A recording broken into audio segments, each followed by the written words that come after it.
شیر اور مرغی کی داستان۔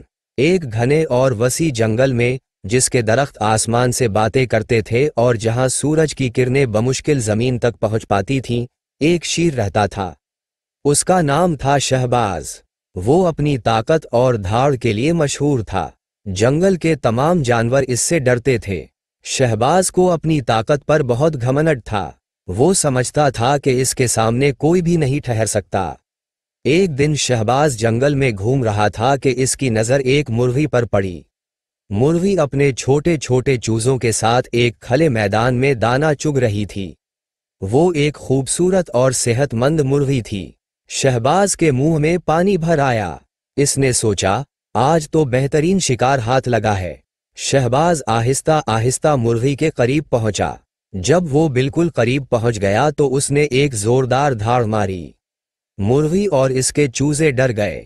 چوزے تو اپنی ماں کے پروں میں چھپ گئے، لیکن مرغی نے ہمت نہ ہاری۔ وہ شیر کے سامنے کھڑی ہو گئی۔ مرغی نے شیر سے کہا، جناب شیر بادشاہ، آپ اتنے طاقتور ہیں، آپ جنگل کے بادشاہ ہیں، آپ کو ایک کمزور مرغی کا شکار کرتے ہوئے شرم آنی چاہیے۔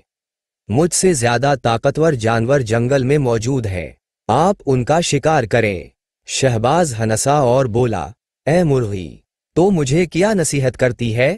میں جنگل کا بادشاہ ہوں، میں جو چاہتا ہوں وہ کرتا ہوں، مجھے کسی سے ڈر نہیں لگتا۔ مرغی نے پھر کہا، جناب، طاقت پر گھمنڈ نہیں کرنا چاہیے۔ خدا کے نزدیک کوئی بڑا نہیں ہوتا، ایک دن سب کو حساب دینا ہوگا۔ شہباز کو غصہ آ گیا۔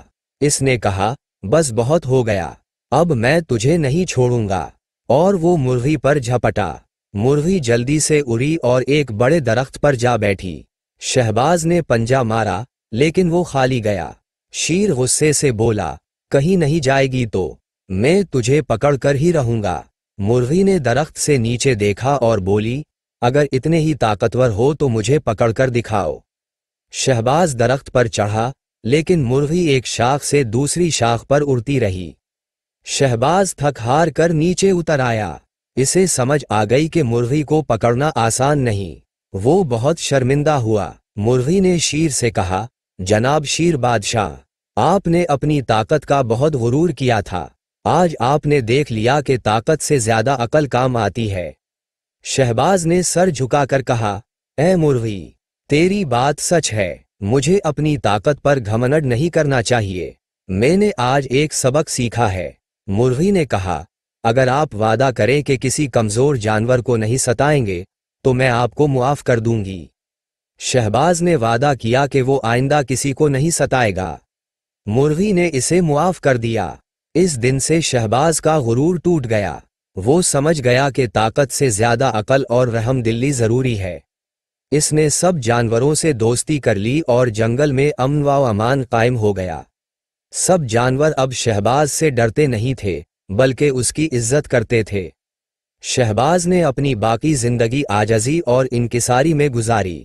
اسے معلوم ہو گیا تھا کہ حقیقی طاقت دوسروں پر ظلم کرنے میں نہیں، بلکہ ان کی مدد کرنے میں ہے۔